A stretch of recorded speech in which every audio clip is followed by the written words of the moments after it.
tem um detalhe importante. Na República, Roma vai se tornar cada vez mais uma cidade gigantesca. Então, vamos lembrar, a partir de 509 antes de Cristo, você tem a República Romana. Qual é a diferença da República para a monarquia? Na República, você não tem um rei. Então, enquanto na monarquia você tinha reis, na República não. Quem manda na República é o Senado. Beleza. Chamado Senado Popular Romano. Dentro da história romana, você vai ter uma coisa muito importante, que é a questão da cidade. Então, a cidade de Roma era uma cidade importante, uma cidade que cresceu pra caramba, e a vida urbana cresceu pra caramba. Criou-se em Roma um costume de uma vida urbana, coisa que até existia um pouco na Grécia, existia na Grécia, a Grécia também tem, mas se você voltar nos outros povos, esse tipo de vida é menos frequente. Aí eu faço uma pergunta para vocês. Como é que você sustenta essa vida urbana? Né? Você precisa que você se expanda, domine outros povos que vão trabalhar para você, e você se expandindo, você vai trazer riquezas, porque você vai cobrar tributos, que são espécie de impostos desses outros povos. Né? Então, essa vida urbana que ocorre em Roma e na República, essa vida urbana vai ser cada vez mais forte, e Roma é uma cidade que vai ter um crescimento absurdo, absurdo, um negócio impensável para a antiguidade. Essa vida urbana, ela é sustentada por aquilo que é o escravismo, expansionismo, militarismo. Roma precisa disso para abastecer a cidade de Roma. Então vamos colocar aqui de novo, ó. Roma, aqui, ó, Roma. Roma vai crescer tanto, mas tanto, a partir da República, e principalmente no Império, que todas as cidades da antiguidade, vamos lembrar, eu falei para vocês, eram cidades que normalmente se faziam muralhas, né? Aliás, até a Idade Média, né? Você tem essa ideia. As cidades eram cercadas por muralhas. Roma cresceu tanto que as muralhas que foram feitas em Roma tiveram que ser abandonadas. Elas foram destruídas em parte, porque a cidade cresceu tanto que ela transbordou para fora da muralha e tiveram que fazer muralha lá na frente de novo. Então, Roma teve 2 muralhas, o que não era comum, porque Roma cresce demais. Você não tem um número exato de cidadãos em Roma, mas no Império existem algumas estimativas que falam em 1.800.000 pessoas. É um número absurdo. As cidades da antiguidade tinham 20.000 pessoas, 30.000 pessoas. Olha a diferença. E aí vem a questão: como é que você sustenta essa cidade? Você só sustenta através disso daqui. Você precisa o tempo todo estar fazendo guerra, se expandindo, por isso você vai militarizar essa sociedade, e você precisa o tempo todo ter escravos e cobrança de tributos em cima dessas províncias, porque Roma vai crescendo, todo lugar que ela domina, ele pega escravos e também vai transformar em províncias. E até falei para vocês já, as províncias mais ricas de Roma estão no Oriente Médio. Não é, por exemplo, região da Europa, não, Oriente Médio, norte da África, Oriente Médio, são as regiões mais ricas. Essas províncias, elas ficam o tempo todo pagando tributos para Roma, que são pagos não em moeda, são pagos em mercadoria, e essas mercadorias ficam indo cada vez mais para dentro de Roma. Então, você tem uma situação na qual os romanos, eles recebem muita coisa para sustentar aquilo que é Roma. Sustentar Roma, porque a cidade cresceu demais, é muita vida urbana dentro da cidade. Esse excesso de vida urbana dentro da cidade faz com que Roma precise cada vez mais de guerra, cada vez mais de mercadorias, cada vez mais de sustentação daquilo que é Roma, dentro do esquema militarismo e etc, etc, etc. Você tem aqui as províncias romanas. Esse mapinha é um mapinha da época imperial, certo? Pode ver, ó, o Império Romano em 117 da era cristã, certo? Você tem aqui, ó, a expansão do Império e a monte de províncias. Essas províncias que estão aqui, ó, no Oriente Médio, Turquia, região leste europeia, Oriente Médio, onde hoje tem Israel, Palestina, Egito, ó, estas regiões aqui, todas elas são o Oriente, as províncias mais ricas de Roma. E é daqui que vem a maior parte das coisas que sustentam aquilo que é Roma, que está aqui, ó, no meio aqui da Itália. Mas vai ter um momento no Império que eles vão fazer acordos com outros povos. Chega um momento que Roma está tão forte, mas tão forte, que eles criam estados clientes. Está aqui, ó. Aqui um estado cliente aqui, ó. Que não faz guerra com Roma.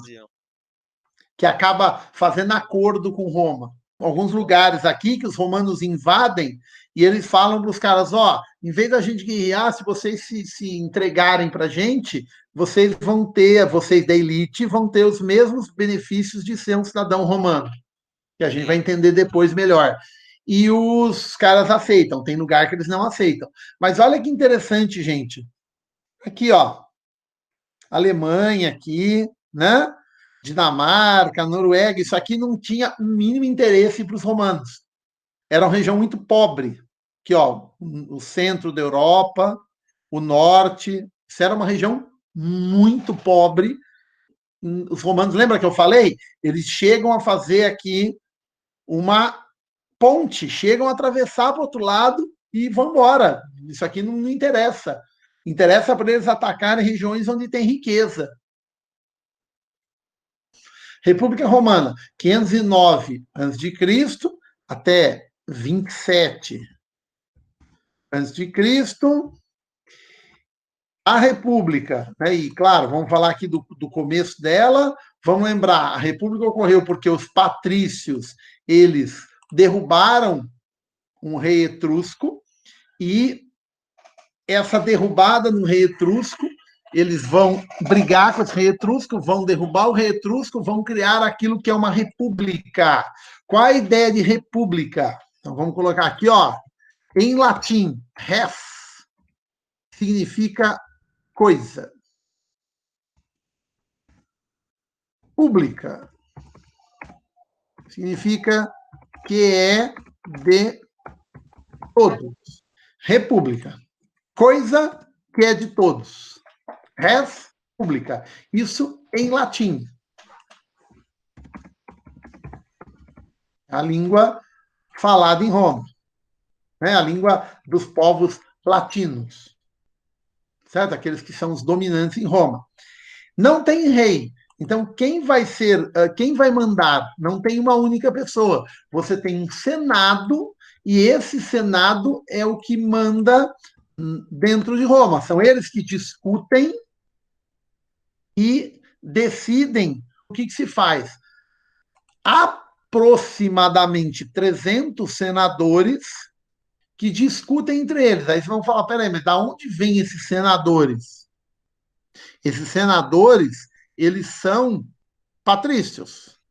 são escolhidos entre os patrícios 300, mais ou menos, que governam Roma. E eles discutem, debatendo entre eles aquilo que é a decisão final. E eles votam entre eles e a maioria vence o que eles devem fazer. Não tem alguém que manda, uma única pessoa mandando na República Romana. Vamos dizer assim, é uma novidade em termos históricos. Aqui não tem rei. Aqui a decisão é do Senado. Então, o Senado, ele é um órgão deliberativo, ele debate as coisas, ele é um órgão consultivo, ele é usado para se consultar no sentido de que vamos fazer, né? E ele é um órgão decisivo. O Senado concentra esse poder em suas mãos. Vocês podem achar estranho, mas peraí, por que chama Senado Popular Romano se não tem ninguém da população? Mas os patrícios vão querer dizer para as pessoas que, olha, nós estamos representando o povo romano, todo o povo romano. Claro que é meio estranho, né? Falar, como assim todo o povo romano? Não tem nenhum plebeu aí? Então, né? Justamente é uma coisa que você vai perceber muito em termos de história, que muitas vezes as pessoas falam em nome do povo. As pessoas dizem, eu estou agindo porque o povo quer assim, e não é povo coisa nenhuma. Ela está pegando os seus interesses, é o caso dos patrícios aqui, ó, fazendo os seus interesses prevalecerem, mas eles estão dizendo que isso é uma vontade popular. Claro que não era vontade popular coisa nenhuma. Os plebeus não são considerados nem cidadãos. Não têm direitos. Lembra da pirâmide? Patrícios, clientes e plebeus aqui, ó. A princípios não têm direitos.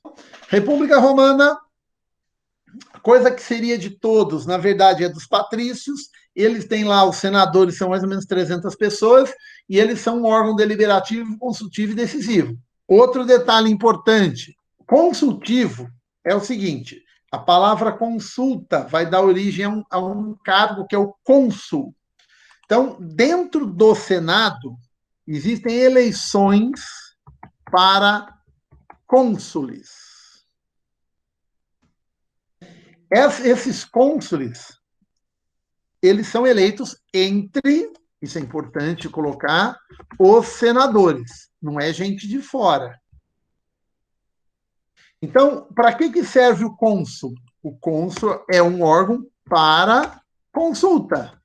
A palavra consulta vem daí. Então, por exemplo, tem um assunto muito grave para ser discutido. Vai se discutir, mas a discussão começa a ser feita, a discussão ela passa.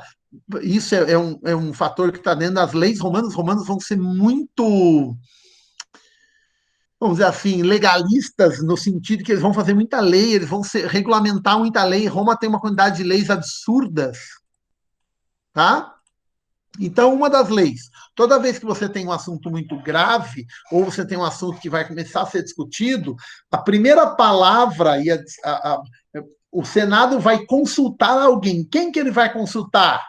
Esses cônsules. Alguns senadores que foram eleitos pelos senadores para fazer dentro do Senado esse tipo de trabalho.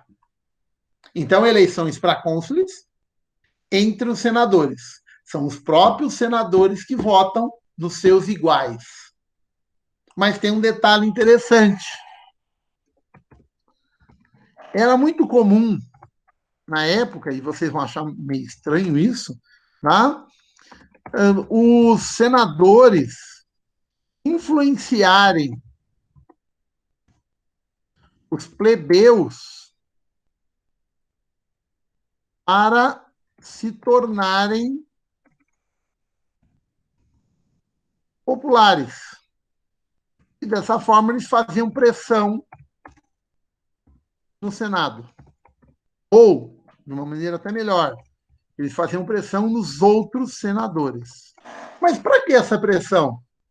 Pressão para que estes senadores votassem de acordo com os interesses. Vamos até colocar a palavra interesse aqui entre aspas, tá? Porque o interesse não é bem interesse dos caras mesmo, da plebe. Isso tem um nome, se chama propaganda. Então, alguns senadores influenciam os plebeus, mas você vai falar, peraí, mas os plebeus não votam. Não mesmo. Os senadores influenciam os plebeus para eles se tornarem populares junto aos plebeus. Então era muito comum na porta do Senado ficar um monte de plebeu fazendo, chamando, gritando o nome de alguns senadores, porque os senadores incentivavam isso. E faziam uma propaganda em cima disso. Aí vocês vão perguntar, mas para que se os plebeus não votavam? Os plebeus faziam uma pressão política. Então, os plebeus fazem uma enorme pressão política nos outros senadores. E na hora da votação, esses outros senadores votariam de acordo com os interesses da plebe, ou seja, votaria nesses primeiros senadores aqui. Tem, inclusive, alguns senadores que têm uma cartilha. Olha que coisa maluca, hein?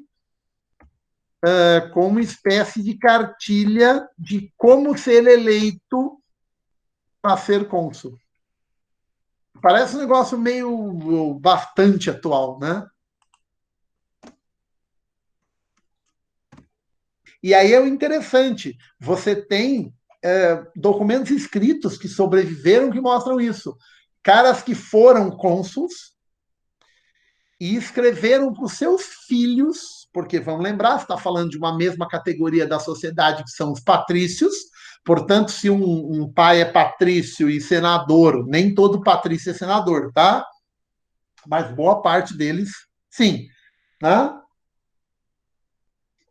Mas um pai que é um senador, ele virou cônsul durante parte da sua vida dentro do Senado. Ele não podia, não existia, por exemplo, possibilidade de ficar repetindo a eleição várias vezes, tinha algumas regras que impediam isso, mas o cara fazia essa coisa da propaganda, depois ele botava o filho dele, ou depois de um tempo, quando ele podia ser eleito de novo, ele fazia isso de novo. Então, ou seja, ele faz a plebe fazer pressão no Senado para ele ser eleito. Aí vocês vão perguntar, peraí, o que a plebe ganha com isso? Nada. Era puramente propaganda. Era para iludir mesmo, para enganar mesmo. Então falam, tem alguma coisa errada, né? Como é que o cara faz tudo isso simplesmente para ele ser eleito? Sim, porque isso demanda poder. Essa estratégia, para a gente poder terminar, ela gera poder dentro do Senado. O cara que fosse eleito com essa ajuda da plebe, ele era como se ele estivesse falando em nome da plebe. Olha, eu não estou aqui só como patrício, estou aqui como patrício e plebeu. Quem controla a plebe, controla Roma. É uma realidade que os muitos senadores falavam na época. Quem controlar a plebe, controla Roma. Mas nós vamos entender melhor isso depois. Beleza?